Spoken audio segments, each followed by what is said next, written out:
नमस्कार मित्रों। आज भाग 439 में हम लोग बीएसए 2023 के दो सेक्शंस 114 और 115 114 और 115 पर चर्चा करेंगे। सबसे पहले देखें सेक्शन 114 बीएसए 2023 हमें क्या कहता है। Section 114 BSA 2023 says us about proof of good faith. Proof of good faith in transactions where one party is in relation of active confidence. Means to say, उन सब व्यवहारों के सद्भाव का साबित किया जाना, उन सब व्यवहारों के सद्भाव को साबित किया जाना जहां एक पक्षकार जो है उसका संबंध सक्रिय विश्वास का संबंध है। Proof of good faith in transactions where one party is in relation of active confidence. मित्रों, कहता है ये सेक्शन कि जहां उन पक्षकारों के बीच के संव्यवहार के सद्भाव के बारे में प्रश्न है, जहां उन पक्षकारों के बीच के संव्यवहार के सद्भाव के बारे में प्रश्न है जिनमें कि वे एक दूसरे के प्रति सक्रिय विश्वास की स्थिति में हैं, where there is a question as to the good faith of a transaction between parties,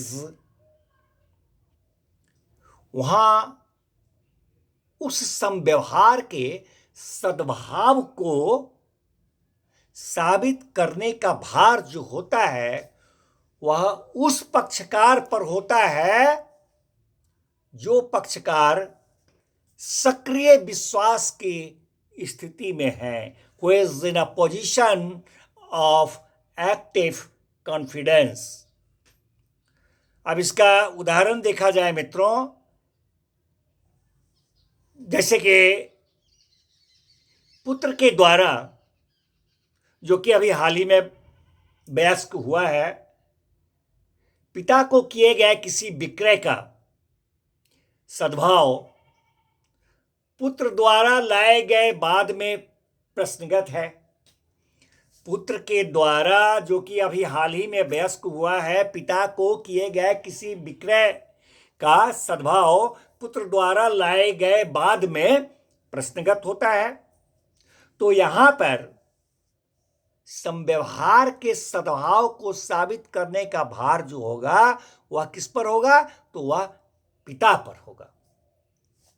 अब उसी तरह कोई मुवक्किल है, तो मुवक्किल द्वारा अधिवक्ता के पक्ष में किए गए विक्रय का सद्भाव, मुवक्किल के द्वारा अधिवक्ता के पक्ष में किए गए विक्रय का सद्भाव मुवक्किल द्वारा लाए गए बाद में प्रश्नगत होता है।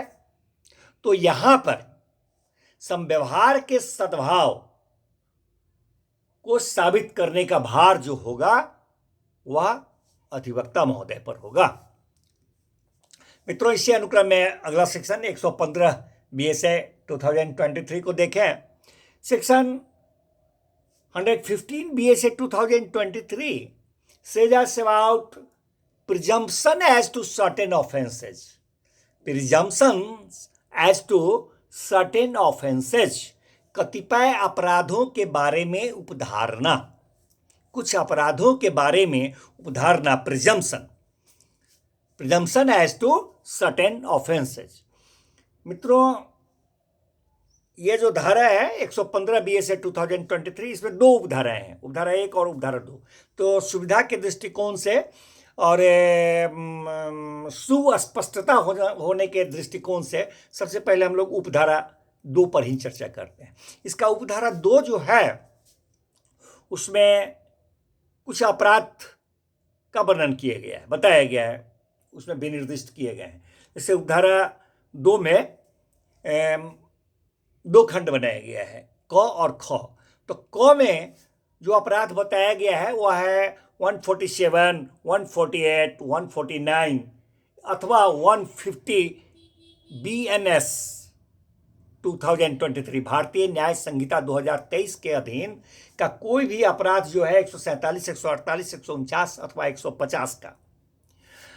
और खंड बी में बताया गया है आपराधिक षड्यंत्र है अथवा BNS 2023 का ही धारा 149 या 150 के अधीन कोई अपराध करने का प्रयत्न या उस अपराध को करने के लिए दुष्प्रेरित करने का अपराध, ये बताया गया है उपधारा 2 में 2 खंड करके इस तरह के अपराध को। अब हम लोग उपधारा 1 पर चर्चा करते हैं, यह सेक्शन 115 का। तो उपधारा 1 कहता है मित्रों कि जहां कोई व्यक्ति, ये जो उपधारा 2 में जो भी अपराध बताए गए हैं उसमें से किसी भी अपराध के किए जाने का अगर अभियुक्त है, जो उपधारा 2 में हम लोगों ने देखा, तब वैसे स्थिति में ऐसे किसी क्षेत्र में जिसे उपद्रव को दबाने के लिए और लोक व्यवस्था की बहाली और उसे बनाए रखने के लिए उपबंध करने वाली तत्समय प्रवृत्त किसी अधिनियमिति के अधीन विक्षुब्ध क्षेत्र घोषित किया गया है अथवा ऐसे किसी क्षेत्र में जिसमें कि 1 माह से ज्यादा की अवधि के लिए लोक शांति में व्यापक विघ्न रहा है और यह दर्शित किया जाता है कि ऐसा व्यक्ति जो है वह ऐसे क्षेत्र में किसी स्थान पर ऐसे समय पर था जब ऐसे किसी सशस्त्र बल या बलों के जिन्हें लोक व्यवस्था बनाए रखने का भार सौंपा गया है, ऐसे सदस्यों पर जो अपने कर्तव्यों का निर्वहन कर रहे हैं, आक्रमण करने के लिए या उनका प्रतिरोध करने के लिए उस स्थान पर या उस स्थान से अज्ञेय युद्धों, बोले तो फायर आर्म्स अथवा विस्फोटक एक्सप्लोसिव्स का प्रयोग किया गया था। वहां जब तक तत्प्रतिकूल दर्शित नहीं किया जाता है, उपधारणा ये की जाएगी, वहां पर प्रिजम्पशन ये किया जाएगा कि ऐसे व्यक्ति ने ऐसा अपराध किया है। धन्यवाद मित्रों, मिलते हैं फिर नेक्स्ट भाग में नेक्स्ट सेक्शन के साथ।